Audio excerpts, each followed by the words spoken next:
New சப்ஸ்கிரைபர்ஸ்க்கு hi, already subscribe பண்ணி பார்த்துட்டு இருக்கவங்களுக்கு ஹாய் அண்ட் வெல்கம் டு எங்களின் பிருந்தாவனம்.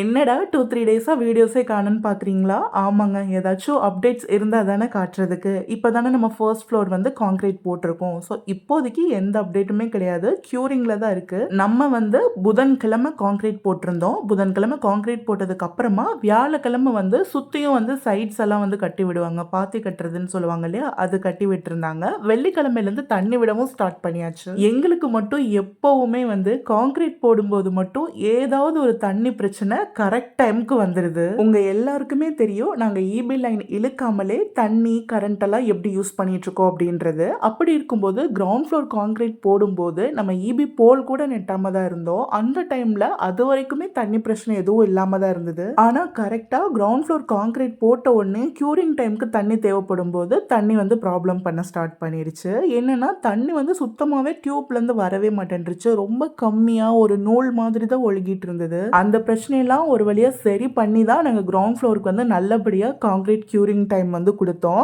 அதுக்கப்புறமும் தண்ணி நல்லா தான் வந்துட்டு இருந்துச்சு. இப்போ பாத்தீங்கன்னா நம்மளுடைய செகண்ட் கான்கிரீட் ஃபர்ஸ்ட் ஃப்ளோருடைய மெயின் கான்கிரீட் போடுறதுக்கு 2 டேஸ் முன்னாடியே ஆஃபீஸ்ல இருந்து கால் பண்ணிட்டாங்க. கால் பண்ணிட்டு இனிமேல் வந்து தண்ணி யூஸ் பண்ண முடியாது, நாங்க தண்ணி வரும்போதே உங்களுடைய 2 தொட்டிலையும் வந்து நிறைச்சு வச்சிட்டோம் அப்படின்ற மாதிரி சொல்லியிருந்தாங்க. இப்போ நம்ம என்ன பண்ணணும்னா, தண்ணி வராது இல்லையா, அதனால நம்ம கீழே இருக்கிற தண்ணியை வந்து மேலே கியூரிங்க்கு யூஸ் பண்ணிக்க வேண்டியதா. அட்லீஸ்ட் அவங்க தண்ணி வராதுன்னு சொல்லிட்டு அப்படியே விட்டுறாம 2 தொட்டியும் நிறைச்சாது வச்சிருக்காங்கன்னு சொல்லி சந்தோஷப்பட்டுக்க வேண்டியதுதான். ஒரு தொட்டியும் 8000 லிட்டர் வரும். இப்போ 2 தொட்டியில் இருக்கிற தண்ணியும் நம்ம மேலே ஏத்துறதுக்கு வந்துட்டு பம்ப் தேவைப்படுது. ஸோ அதனால இவன் வந்துட்டு ஆஃபீஸ் போயிட்டு வரும்போதே ஃப்ரைடே ஈவினிங் வந்து பம்ப் வாங்கிட்டு தான் வந்தாரு புதுசு. வென்ஸ்டே கான்கிரீட் போட்டு தேர்ஸ்டே வந்து அந்த பாத்தியெல்லாம் கட்டி வச்சிருந்ததால இந்த 2 நாள் வந்துட்டு தண்ணி விடல. ஸோ தேர்ஸ்டே ஈவினிங்க்கு மேலே கட்டியிருக்க அந்த பாத்தியில கொஞ்சம் காஞ்சதுக்கு அப்புறமா லைட்டாக விட்டுருப்பாங்க போல இருக்கு அவங்களே. அதுக்கப்புறமா ஃப்ரைடே ஒரு நாள் தண்ணி விடுறதுக்கு இப்போ ஏதாவது ஒன்று அரேஞ்ச் பண்ணி தானே ஆகணும். ஏன்னா யுவா வந்துட்டு ஃப்ரைடே ஈவினிங் ஆஃபீஸ் போயிட்டு வரும்போது தான் பம்ப் வாங்கிட்டு வரதா இருந்தாரு. ஸோ அதனால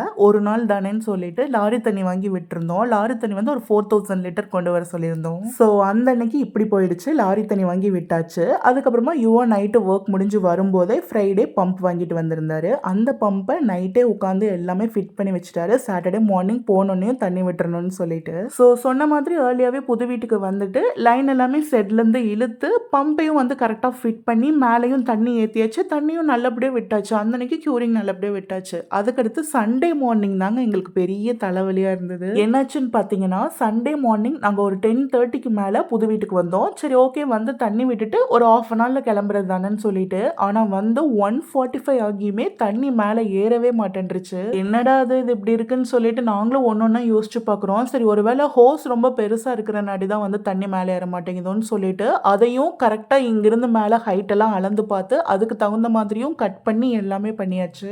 அதுக்கப்புறம் பார்த்தா ஒரு இடத்துல டியூப்ல வந்து லீக்கேஜ் ஆயிட்டு இருந்தது. ஒருவேளை இதனால கூட தண்ணி மேலே ஏறாமல் இருக்கலாம்னு சொல்லிட்டு உடனே வண்டி எடுத்துட்டு கடைக்கு போய் அப்பவே ஒரு புது டியூப் வாங்கிட்டு வந்தும் போட்டு பார்த்தாச்சு. அப்பயும் தண்ணி மேலே ஏறல. என்னென்னமோ பண்ணி பார்த்தோம், தண்ணி கடைசி வரைக்கும் ஏறவே இல்லை. அதுக்கப்புறம் ஈவினிங் போல யுவாக்கு தெரிஞ்ச ஒருத்தர் இருக்காங்க, அவரும் யுவா கிட்ட ஒர்க் பண்றவங்க தான். அவங்க வந்து வீடு பக்கம் தான் கொஞ்சம், அவங்கள வர சொல்லி அவங்க வந்து ரெடி பண்ணி பார்த்தாங்க. அப்பயுமே ஒன்றும் நடக்கல. காலையில தண்ணி விட வந்து சாயந்தரம் 6 மணியே ஆயிடுச்சு. ஆனாலும் தண்ணி விடவே முடியல. சரி ஓகே விளக்கு போட்டு பேசாம கிளம்பிடலான்னு சொல்லிட்டு தான் விளக்கு போட்டுட்டு இருந்தேன். இன்னைக்கு சண்டேன்னு கூட பார்க்காம ஒரு பொழுதே ஃபுல்லா எங்களுக்கு இங்க புது வீட்டில் ஒன்றும் பண்ணாமலே போயிடுச்சுன்னு சொல்லிட்டு ரொம்ப கஷ்டமா இருந்தது. சரி ஓகே அந்த லாரி தண்ணிக்காரங்களுக்காவது கால் பண்ணி வர சொல்லலாமான்னு சொல்லிட்டு கூப்பிட்டோம். அவர் இன்னைக்கு சண்டே சார், அதுவும் டைம் 6:30க்கு மேலே ஆயிடுச்சு, நாளைக்கு வேணா வந்து தண்ணி விடுறேன்ட்டாங்க. சரி ஓகே வேற வழி இல்லைன்னு சொல்லிட்டு நாங்களுமே வீட்டுக்கு கிளம்பிட்டோம். நெக்ஸ்ட் டே மார்னிங் தான் வந்து அந்த லாரி தண்ணிக்காரங்களை வர சொல்லி மறுபடியும் 4000 லிட்டர் கொண்டு வந்தாங்க. தண்ணி விட்டோம். அப்பதான் மனசே கொஞ்சம் நிம்மதியா இருந்தது. இபி ஆஃபீஸ்ல மட்டும் எங்களுக்கு முன்னாடியே இபி போல் நெட்டி லைன் இழுத்து கொடுத்துருந்தாங்க அப்படின்னா இந்நேரம் நாங்க மோட்டர் இறக்கி சிவனேன்னு கியூரிங் பண்ணிட்டு இருந்திருப்போம் நிம்மதியா. ஆனா இவங்க இன்னுமே எங்களுக்கு போல் நெட்டியும் இப்ப வந்து லைன் இழுக்காம இருக்கிறதால தேவையில்லாம நிறைய செலவு. இப்ப எங்களுக்கு புது பம்ப் வாங்கியும் வேஸ்ட், இருக்கிற தண்ணியை மேலே ஏற்ற முடியல, லாரி தண்ணி வாங்கி விட வேண்டிய நிலைமை வந்தாச்சு. கியூரிங் ஸ்டார்ட் பண்ணி 2-3 டேஸ்லயே இவ்வளோ போராட்டத்தை பார்த்தாச்சு. இன்னும் 15-16 டேஸ் இருக்கு. அது வரைக்கும் என்ன பண்ண போறோன்னு தெரியல, பார்க்கலாம். அந்த பம்ப் ஷாப்ல சொல்லியிருக்கோம், அவங்க ஒன்று ரெடி பண்ணி தரோம் இல்லைன்னா புதுசு மாற்றி தரோன்னு சொல்லியிருக்காங்க. எப்படி கியூரிங் போகுதுன்னு பார்க்கலாம். இன்னைக்கான வீடியோவுக்கு அவ்வளோதான். இந்த வீடியோ பிடிச்சிருந்தா லைக் பண்ணிட்டு நம்ம சேனலே சப்ஸ்கிரைப் பண்ணிக்கோங்க. நெக்ஸ்ட் ஒரு ஹோம் அப்டேட்ல பார்க்கலாமா?